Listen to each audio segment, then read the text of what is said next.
আউযুবিল্লাহি মিনাশ শাইতানির রাজিম বিসমিল্লাহির রহমানির রহিম। প্রত্যেক দিনের মতো যে আমরা চারটি বিষয় নিয়ে আলোচনা চালাচ্ছি, কেমিস্ট্রি, ফিজিক্স, ম্যাথ, বায়োলজি।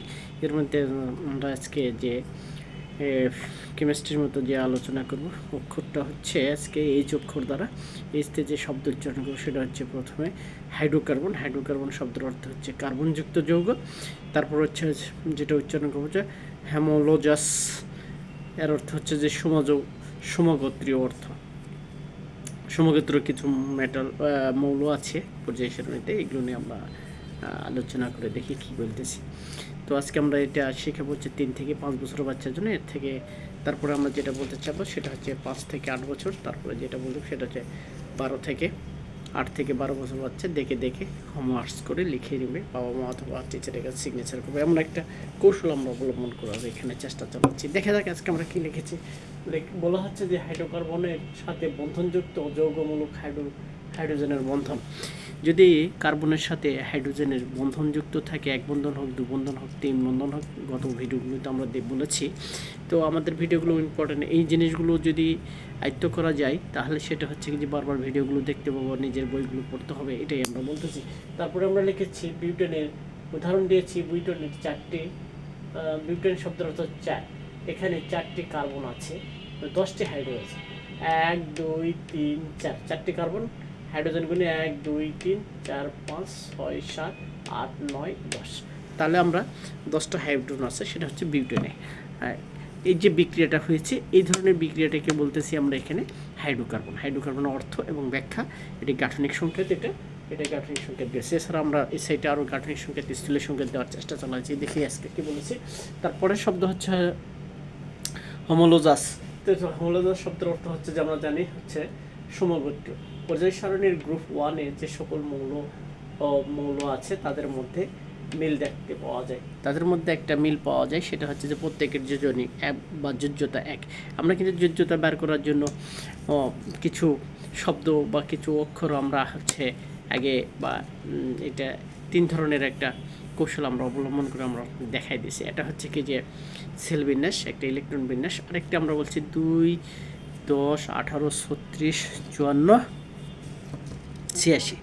তো এগুলো যে শব্দগুলো আমরা বলতেছি, এই শব্দগুলো থেকে আমরা যদি চিন্তা করি, যদি আমি পরে যে শব্দগুলো 2 10 2 থেকে 1 বেশিকার লিথিয়াম, তাহলে লিথিয়ামের যোজনী 1, এই ধরনের একটা মিল আছে, সেই কথাটাই আমরা এখানে বলার চেষ্টা চালাচ্ছি। তারপরে 10 থেকে 1 বেশিকার 11 সোডিয়ামের যোজনী 1, লিথিয়ামের 1, সোডিয়ামের 1। তো এদের মধ্যে আবার এদেরকে ইংরেজিতে অ্যালকালি বা অর্থাৎ হচ্ছে ক্ষার ধাতু বলা হয়। দেখি একটু পরে আসি। তো তারপরে বলা হচ্ছে মিল দেখা যায়। তো হাইড্রোজেন 1 নম্বর হাইড্রোজেন, 3 নম্বর লিথিয়াম, 1 নম্বর হাইড্রোজেন এইচ, 3 নম্বর লিথিয়াম এলআই, তারপরে হচ্ছে 11 নম্বর সোডিয়াম এনএ, তারপর 19 নম্বর পটাশিয়াম কে, তারপরে বলা হচ্ছে রুবেডিয়াম 37 নম্বর রুবেডিয়াম আরবি, তারপরে 55 নম্বর সিজিয়াম হচ্ছে সিএস, তারপরে হচ্ছে 87 নম্বর ফ্রান্সিয়াম আরএফ। এই 7টি মৌলের ক্ষার ধাতু, যার সমগোত্রীয় ইহাদের যোজনী 1। যারা হচ্ছে সমগোত্রীয় ইহাদের যোজনী 1। তাহলে আমরা পড়ে ওই যে আগে বলেছি যে সংখ্যা গণনা করতে পারলেই হবে। এই 6টি সংখ্যা যদি যারা ভালোভাবে আয়ত্ত করবে, তারা কেমিস্ট্রির মধ্যে প্রবেশ করছে, কেমিস্ট্রির রাস্তা সম্পর্কে আমরা সেই ওয়ার্ড ভিত্তিক যে আলোচনা চালাচ্ছি সেখান থেকে আমরা এই আলোচনাগুলো, তথ্যগুলো বলেছি। কি বলেছি? 2 10 18 36 54 86। আমরা এখানে বলছি 87 নম্বর ফ্রান্সিয়াম, 86 থেকে 1 বেশি। তারপরে বলছি 54 নম্বর, 54 থেকে 1 বেশি 55 নম্বর। 55 নম্বর বলে দিয়েছি এখানে সিজিয়াম, সিএস, যার সংকেত হচ্ছে সিএস। তারপরে বলেছি হচ্ছে 36 নম্বর। 36 নম্বরের উপরে কত? 37। তো 37 নম্বর হচ্ছে রুবেডিয়াম আরবি। তারপরে বলেছি হচ্ছে 18 নম্বর। 18 নম্বরের উপরেটা কি? 19 নম্বর হচ্ছে এখানে পটাশিয়াম। তারপরে বলছি 10 নম্বরের উপরে কি? 11 নম্বর। 11 নম্বর বলেছি এনএ, সোডিয়াম।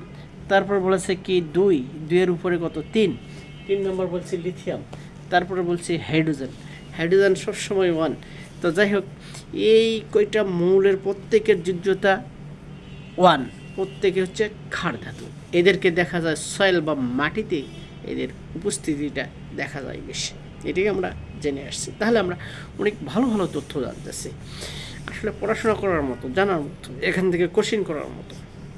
নিজেরা কোশ্চেন তৈরি করবেন যে ক্ষার ধাতু কোনগুলো, এদের যোজ্যতা 1, এরা নিষ্ক্রিয় গ্যাস 18 নম্বর ব্লকে যেসব মৌল অবস্থান পেয়েছে তাদের চাইতে এরা এক এক করে বেশি হওয়ার জন্য এদের যোজ্যতা 1। আবার যদি নিষ্ক্রিয় গ্যাসের থেকে 1 করে কম হয় তাহলে তাদের যোজ্যতা 1। যোজ্যতা 1 বেশি হওয়ার জন্য এরা পজিটিভ মৌল। এই যে একটা মিল, প্রত্যেকেই পজিটিভ ধনাত্মক আচরণ করবে।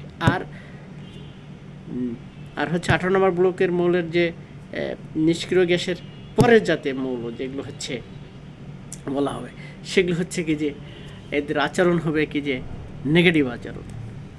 এরা নেগেটিভ ঋণাত্মক আচরণ করবে আর ধনাত্মক আচরণ করবে। তো মাঝখানেরটা যে গ্রুপে থাকলো সেটা হচ্ছে কি যে শূন্য যোজ্যতা, ওরা কোনো আচরণ করবে না।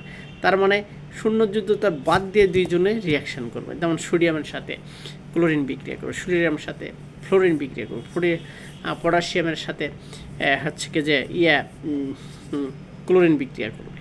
এই যে এদের যে নাম্বার ভিত্তিক বলেছি, আমরা বারবার বলতেছি, আবারও বলতেছি যে আমাদের স্কুল কলেজগুলোতে যেন এটারও একটা নামতা দেওয়া হয়, প্রত্যেক দিন যেন পড়ানো হয়, অথবা আমরা যে নামতা স্কুল রুমে টিচাররা পড়াইতেন 1 10 1 11, 1 10 2 12, 1 10 3 13, ঠিক এভাবেই যেন আমরা আবারও শুরু করি বিজ্ঞানে, যে রসায়নে 1 নম্বর হাইড্রোজেন, 2 নম্বর হিলিয়াম, 3 নম্বর লিথিয়াম, 4 নম্বর বেরিলিয়াম, 5 নম্বর ব্রোঞ্জ, 6 নম্বর কার্বন, 7 নম্বর নাইট্রোজেন, 8 নম্বর অক্সিজেন, 9 নম্বর ফ্লোরিন, 10 নম্বর নিয়ন, 11 নম্বর সোডিয়াম, 12 নম্বর ম্যাগনেসিয়াম, 13 নম্বর হিলিয়াম। ঠিক এভাবে যেন আমরা পড়তে পারি। ন্যূনতম হলেও যেন 30টা মুখস্থ করতে পারি সকল বাচ্চা, কাউকে বাদ দেবো না। 30টা মুখস্থ করলে হাত খুলে যত মার্কস দেওয়া লাগে দিয়ে দিন, যত মার্কস দিতে হয়। ওই বাচ্চাটাকে তুলতে যত যা কিছু করা লাগে, বাবা মা করুক বা টিচাররা করুক, যত খরচ করা লাগে করুক, ওই বাচ্চাটা উঠে যাবে। যদি ওকে এভাবে বোঝানো হয় উঠে যাবে ইনশাল্লাহ, এতে কোনো ভুল নাই। আর ওকে যদি স্কুল পর্যায়ে যদি ল্যাবরেটরি বললাম নাই, কোথাও নাই, কোথাও টিচার নাই, এগুলো যদি সরকার সঠিকভাবে নিয়ন্ত্রণ করতে পারে তাহলে ইনশাল্লাহ আপনারা আশা করতেই পারেন, আশা তো আমিও করতে পারি যে ভবিষ্যৎ অনেক বিজ্ঞানের ডেভেলপ হবে আমাদের দেশে, বাঙালির মধ্যে, বাঙালি জাতির মধ্যে, বাংলাদেশের মধ্যে। দেখ আমি ওই দিক আরেকটা জিনিস দেখছি, কী লিখছে দেখে আসি। তো লিখছি এখানে হচ্ছে ওই আগের গতানুগতিক, আগের এই সবটা আমরা পড়বো না, বলছি গাঠনিক সংকেত। এটা একটু বিষয়, মিথেন 4টা হাইড্রোজেন 1টা কার্বন, 1টা কার্বন মাঝখানে লেখে 4 দিকে 4টা হাত দিয়ে বা বন্ধন দিয়ে 1 হাইড্রোজেন, এ হাইড্রোজেন বলছি। এটা গাঠনিক সংকেত, এটা স্থূল সংকেত। আবারও মিথেন, ইথেন 2টা, মিথেন মানে 1টা কার্বন, ইথেন মানে 2টা কার্বন, 2টা কার্বন লিখেছি আর 6টা হাইড্রোজেন লিখছি। তাহলে মিথেন, ইথেন লিখলাম, তারপর 6টা, 1 হাইড্রোজেন, 2 3, 1 2 3, তাহলে 3 3 6। এটা হচ্ছে গাঠনিক বলছে, এটা স্থূল বলছে। এটা হচ্ছে প্রোপেন। এভাবে আমরা এখানে মিথেন, ইথেন, প্রোপেন, বা 3টা কার্বন, 1 2 3, 3টা কার্বন, প্রথম কার্বনের সাথে 3টা হাইড্রোজেন, 1 2 3, তারপর শুরুর কার্বনের সাথে 3টা, 1 2 3, মাঝখানে কার্বনগুলোর সাথে 2টা করে হাইড্রোজেন থাকে সারাক্ষণ, 1 2 3। প্রত্যেকটার যোজ্যতার সাথেই এটা মিলে গেছে গাঠনিকভাবে, মানে প্রকাশ করে দেখানো হয়েছে যে জিনিসটা এই। আর বিউটেনও একই কথা, 1 2 3 4, বিউটেন মানে 4, যে এখানে আমরা দেখাইছি, সেটা আবার গাঠনিক হবে কি এইভাবে প্রত্যেকটার গাঠনিক যদি আমরা করে দিই তাহলে 10 নম্বরটার গাঠনিক করে নেবেন। বাচ্চারা যদি করতে পারে তাহলে খুবই ভালো হয়। বাবা মা দেখে এগুলো সিগনেচার করবে, এগুলো সব দেখে করবে। আমরা আগে বলছি যে এগুলো দেখে করবে, দেখে করলে একটা আত্মবিশ্বাস বেড়ে যাবে, একটা নিজের উপর একটা পারি ভাব যে আসবে নিজেদের মধ্যে, যে আমরা পারি, বাচ্চা পারে, বাবা মা পারে, টিচাররা পারে, টিচাররা দেখে ভুল করে নেই, সিগনেচার দিয়ে একটা গুড লিখে ছেড়ে দেবে। আমরা এর বেশি কিছু আলোচনা, তারপরে তারা যখন নিজের মধ্যে কৌতূহল তৈরি হয়ে যাবে তখনই আপনি বিজ্ঞানের ডেভেলপ। ইনশাল্লাহ আজ এ পর্যন্ত, অনেক কথা হবে, আরও দেখা যাক। আল্লাহ হাফিজ।